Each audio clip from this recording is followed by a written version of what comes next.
Tenemos el placer de recibirla en el estudio de Biblioteca IP. Bienvenida, Silvia. Muchas gracias, Maxi. Es un placer, ¿eh? Gracias. Me voy a acomodar esto porque ahora, como estamos cerca, nos ponemos los barbijos. Dale. Así nos cuidamos entre todos. Bueno, este libro es absolutamente fascinante por todo lo que vos contás de esa infancia, de esa vida un poco oculta también, no solamente invisible, ese padre, ¿no?, tan marcador. Y también sobre esta cosa fascinante de la historia de tu vida en la literatura, que es que los que te fueron marcando, ese primer fervor de Buenos Aires, de Borges y demás, fueron encuentros y reencuentros con los propios autores, ¿no? Exacto. Es decir, esa fue una de las cosas que te pasan en la vida absolutamente inesperadas. Imagínate haber leído a Bradbury, por ejemplo, del que hablabas. Después, haber leído Caleidoscopio a los 15 años, que me deslumbró y me abrió la puerta a la ciencia ficción, de la cual he sido devota a lo largo de toda mi vida. Y después resulta que lo conozco a Bradbury. Claro. Borges, que lo leí con esa, ¿cómo te diré?, entre inocencia y entrega a los 15 años, Fervor de Buenos Aires. Y me hablaba, era un libro que no me ponía ninguna dificultad en absoluto. Además, tampoco era una edad en que yo me pusiera a pensar si me dificultaba o no Borges. Y después resulta que no solo lo conocí mucho, sino que fue mi profesor de literatura inglesa. Cortázar. Qué privilegio, ¿no? Digo, porque lo que vos contás ahí de ese profesor generoso, además. Generosísimo. No, además la cátedra no lo quería Borges, porque Borges era tan generoso con las notas y con los alumnos. Tenía una actitud tan dispuesta. Cortázar, que leo los premios también. Yo entre los 14 y los 16 años leí a mansalva. Claro. Todo lo que sin prejuicios y sin ningún tipo de cosa que se interpusiera a la directa entrega al libro. Claro. Después Cortázar vino a casa, cuando ya estábamos juntos con Abelardo, un encuentro que fue maravilloso, lo cuento ahí. El piringundín. El piringundín que buscaba Cortázar, ¿no?, para tomarse una copa. Cortázar quería un piringundín del Bajo, como él había dejado en los años 40. Claro. Pero imagínate que Abelardo decía, ¿cómo le decimos que no existen más los piringundines del Bajo? Pero así todo encontramos un lugar en el Bajo que se parecía bastante y fue muy divertido Cortázar ahí. Qué bárbaro. Así que nadie me podría haber dicho y yo me hubiera caído de espaldas porque tenía veneración por la literatura, por eso nunca pensé en ser escritora hasta mucho después, que yo iba a conocer a esos autores. Claro. ¿no? Era una cosa como impensable. En Junín, en mitad de los años 60, hacia fines, después me vine a estudiar. Yo quería hacer letras y que se me ordenara todo ese caos de lecturas que vos traés. Es decir, yo ahora lo veo en la gente que empieza a leer. Y recuerdo mi experiencia, es decir, siempre hay que dar un contexto, porque el libro cae solo. O sea, en la lectura que se hace apresurada o de otra manera, después podemos hablar de eso si querés, pero necesita una red de sostén un libro. Cuando vos tenés 14, 15, 16, te dan un libro, si tenés suerte, porque te dan un capítulo fotografiado, fotocopiado. Entonces, ese libro no cae en ninguna red de sentido. Es decir, por ejemplo, te dan, suponete, el juguete rabioso, maravilloso de Art. Sí. Un chico lo recibe con la fuerza de Art, porque yo lo doy en la facultad ese texto y sigue permanente, o sea, te habla, te interpela hoy el juguete rabioso. Sí. Pero si vos a un chico que empieza a leer, un adolescente, no le das el contexto de Art, ese libro queda solo flotando en el espacio sideral y no establece relaciones con otros libros, que es la verdadera lectura que uno va construyendo con el tiempo. Claro, claro. Por eso, este libro es no solo la historia de mi relación con la lectura, que fue así en el comienzo, sino la red que yo pude con el tiempo hacer y armar. Exacto, cómo después decantaron esos libros, ¿no? Cómo se resignificaron también, indudablemente. Cómo se resignificaron y cómo establecieron relaciones con otros libros, con otros autores y con otras literaturas. Claro. Y de hecho, ya que nombramos a Cortázar, estás preparando un libro con Liliana Hecker escrito en 2 partes, según tengo entendido, Así es. sobre Cortázar y sobre también este vínculo, ¿no? Contigo, con Abelardo, las cartas y revelaciones que entiendo son bastante inéditas. Son inéditas la parte que me corresponde, es decir, nos pidieron este libro desde Italia, Ah, porque está pasando un fenómeno, de acuerdo a lo poco que yo puedo ver, pero estamos en contacto con gente que en este momento hace un periodismo cultural de excelencia en Italia, en una revista que se llama Pangea o Pangea, sí. que está como descubriendo el post-Borges y el post-Cortázar, porque como dicen allá, la literatura argentina termina como ahí, no se sabe mucho lo posterior, o no se difunde. No se difunde, claro. Entonces, hace un par de años me pidieron un largo reportaje sobre Abelardo, después sobre mí, que salió en esta revista. Ahora se está publicando los cuentos completos de Abelardo en Italia, pero nos pidieron el tema de este cruce entre literatura y política, que fue el exilio en la época de la dictadura, y la polémica que el ornitorrinco tuvo con Cortázar. Entonces, la parte inicial es la toma Liliana, que hace una especie de semblanza de las 3 revistas, El Grillo de Papel, El Escarabajo de Oro y El Ornitorrinco. Después hace una brevísima alusión a su relación personal con Cortázar. Y después la polémica. La polémica con Cortázar la escribe Liliana, de acuerdo a la revista, es la revista la que está detrás de esa opinión. Pero está publicada, es un texto poderoso. Y después la parte mía, que se llama Cortázar a 4 voces, yo tomé la decisión de publicar las cartas de Cortázar a Abelardo, que él nunca quiso publicar. Se las pidió a Aurora Bernardes y él no quiso. Tenía sus razones muy valederas. Pero ahora yo creo que es el momento oportuno y es el libro oportuno. Claro. Porque el contexto nuevamente. Exactamente, el contexto. Para dar cuenta de lo que fue esa polémica, me remonto a cómo empezó la amistad de Abelardo con Cortázar.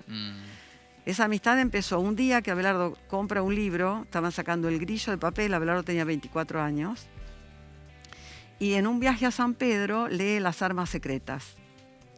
Y se queda impresionadísimo con este libro. Cuando vuelve escribe una larga bibliográfica, una crítica, sobre todo hablando del perseguidor, ¿no?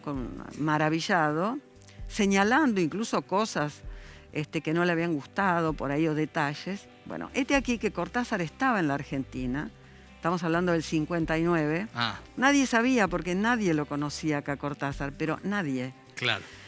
Y un amigo le lleva en la revista, Cortázar lee la crítica, pide prestada una máquina de escribir mecánica y ahí mismo le contesta.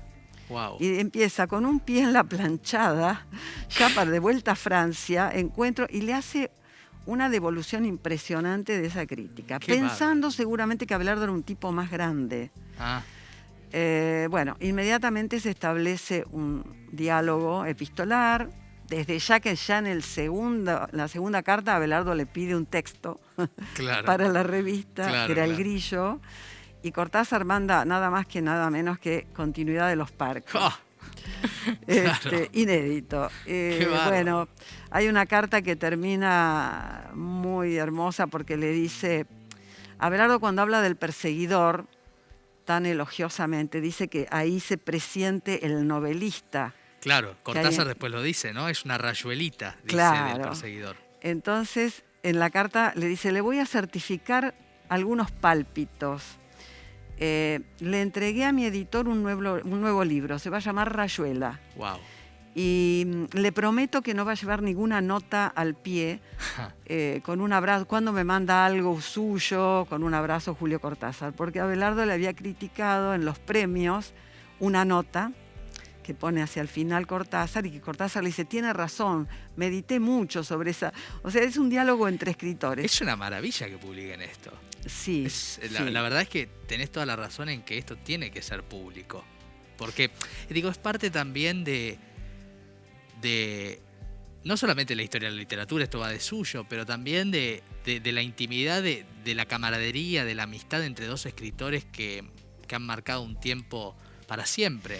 Y no solo eso, sino que, por ejemplo, la gente de tu generación sabe como si fuera historia esa década del 70, ¿no? Tremenda. Nosotros empezamos a sacar El Ornitorrinco en el 77 y terminó de salir en el 86. La polémica está en medio de la escisión que la dictadura produjo, que fue la gente que se fue y los que nos quedamos. Claro. Entonces hay un cruce allí que es muy latinoamericano, no solamente argentino, de política y literatura, que estaba muy imbricada en esa década. De hecho, El Ornitorrinco salió con la firme idea de luchar contra la censura, contra la autocensura. Claro. Hay un editorial de Abelardo refiriéndose a la guerra con Chile que habla de la lógica de los imbéciles. Había que decirlo en el había que animarse. En el 78. Claro.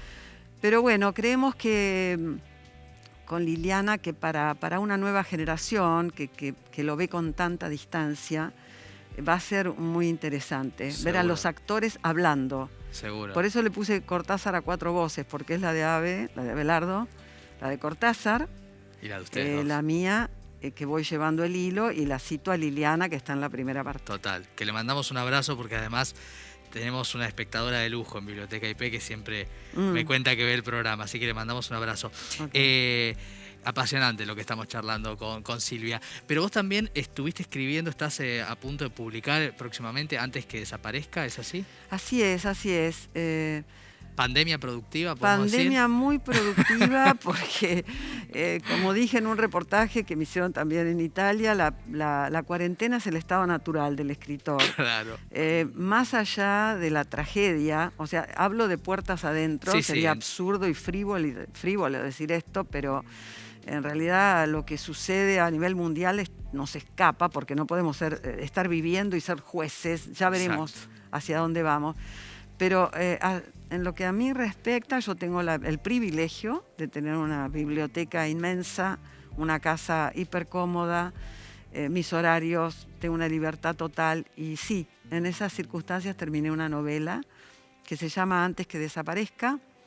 Y me gusta aclarar que el título viene de una cápite de Catherine Mansfield, que es una de mis maestras. Yo he sido muy lectora de los anglosajones. Sí. Y que dice algo así, la voy a citar mal porque tengo mala memoria inmediata, pero dice así como que en una novela no cabe todo y hay que tratar de poner todo lo que uno pueda antes que desaparezca. Qué bueno. Y esto, como mi novela alude a la memoria y a 2 mujeres que se encuentran recordando su paso por un pensionado de monjas a fines de los 60, con un componente cómico, te diría, o jocoso, que es vivir en un pensionado de monjas y a la noche ir a cursar a Filosofía y Letras, que era la facultad más despelotada y politizada de Buenos Aires. Y ese encuentro produce toda una ida al pasado, a esos años efervescentes, locos. Y bueno, está terminada y va a salir, la terminé en la pandemia justamente. Qué bárbaro, qué bueno, ¿no? Como lo que decís es cierto, ¿no? También lo decía, nos lo decía alguien que no es del mundo de la literatura, pero está muy vinculada, que es Alejandra Radano. Decía, bueno, estamos muy encerrados para producir, porque de esto se trata, ¿no? Es el lugar, el escritorio es el lugar de las y los escritores. Vos sabés que el escritor tiene un camino solitario y a pesar de que nosotros fuimos un matrimonio, una pareja de 47 años juntos, cada uno tenía su ámbito. Claro. Y nos encontrábamos a la noche, a la mañana para discutir o criticarnos mutuamente, pero lo que vos estás haciendo es entre vos y la máquina o la pantalla y vos. Claro. No hay alguien más, o sea, es algo solitario. Sí. Y yo, para que la soledad no me molesta en absoluto. Sí, que la aproveché. Pero me ibas a decir una cosa y te interrumpí. No, te iba a preguntar porque hay tantas cosas, ¿no? Esta entrevista podría durar 3 programas, porque uno se va entusiasmando. Sí, yo también me entusiasmo. Sí, es un gusto, Silvia. Pero quería preguntarte sobre algo que indudablemente después de 47 años uno se pregunta, ¿no? Cuando vos tenés no solamente un interlocutor válido, sino un autor como Abelardo Castillo en tu casa, ¿no? Con el cual podés discutir y te puede decir esto, aquello, otro. ¿Cómo es el después? Digamos, ¿se evocan consejos? ¿Se piensa en qué hubiera dicho? ¿Qué te pasa hoy? Uy, el después es una palabra tremenda. En principio, voy a ser completamente franca, el primer año después de la muerte de Abelardo es como que yo estuve en otro mundo. No recuerdo, es decir, era una ausencia tan pesada y tan personal en lo físico, en el trato cotidiano, nos divertíamos muchísimo, nos veíamos películas abrazados, agarrados, o sea, hay una cuestión física claro. que te falta, o sea, que la buscas, en fin. Pero eso es muy personal. Después pasaron cosas legales que fueron difíciles de asimilar, como por ejemplo ser la administradora de su obra, la tutora de su obra, lo cual es algo que tuve que asimilar, no solamente su obra novelística, cuentística, sino en Argentores como autor de teatro. Todo el tiempo me llevan pedidos para llevar a la televisión, al teatro, tengo que mirarlos. Pero hay un diálogo permanente con Abelardo, permanente, mental, físico. Voy a su escritorio, saco libros. Voy al escritorio de Abelardo como si fuera una biblioteca, porque me falta mucho leer de su biblioteca, que tiene de todo. Voy y saco cosas. Voy a ver, una confesión espantosa de hacerla en público, pero hablo con él, le pregunto. No, y el después fue ponerme a trabajar. Abelardo tenía algo, cuando yo le decía, ay, estoy atrancada, que esto o esto no puede ser, este capítulo, citaba una carta de Rilke a Rodin. Rilke, el poeta checo, fue increíblemente secretario de Rodin, el escultor. Parece dos espíritus. Nada que ver. Nada que ver, porque Rilke era la delicadeza, el poeta por excelencia, y Rodin era la fuerza. Claro. Y Rilke le pregunta, maestro, ¿cómo hay que vivir la vida? Y Rodin le dice, trabajando. Y ese era como un lema que tenía Abelardo, ¿no? Y que cuando yo me quejaba o que estaba trabajando en un capítulo que tenía que buscarle la forma y qué sé yo, él me decía, acordate de lo que le dice Rodin a Rilke, trabajando. Y me dediqué a eso en su ausencia, porque trabajar, o sea, escribir, es estar en contacto permanente con Abelardo. Yo tengo una duda, pienso lo que él diría, por ejemplo, aunque siempre nuestros caminos fueron estrictamente personales. Fueron de consulta permanente, de crítica permanente, de diversión, de leernos cosas, de reírnos a morir, porque era un tipo que me hizo reír, el hombre que más me ha hecho reír en mi vida. Para mí eso es importantísimo. Claro. Con todas las personas. Claro. Percibo el sentido del humor y me pego a esa gente porque me gusta. Qué lindo. Pero fue eso, remontar la soledad de él, porque a mí la soledad no me molesta, es la soledad de una persona en particular. Claro. Pero me puse y escribí La vida invisible, y la escribí bajo presión porque Ana Mosqueda, la dueña de la editorial, compañera mía de lingüística en la facultad, me había dado ya un año de plazo, porque yo le dije, mira, yo no puedo hacer nada ahora. Me borré del mundo. Y llegó un momento que Ana me dijo, ¿vos te parece, de lo más cautelosa, que lo podrás terminar para la Feria del Libro? Y dije, sí. Me puse 3 meses y la terminé. Y ahí está. Y ahí está el retrato de Abelardo como lector. Total. Que no podía faltar, porque fue una guía mía. Vos pensás que yo lo conocí a los 21, a los 22 fue a la facultad, casi 22, 23, ya casi estábamos viviendo juntos. Así que él tenía 35 y una biblioteca imponente. Claro, que hoy es tu lugar de consulta. Mi lugar de consulta, exacto. Silvia, enormes gracias por este momento. No, me encanta.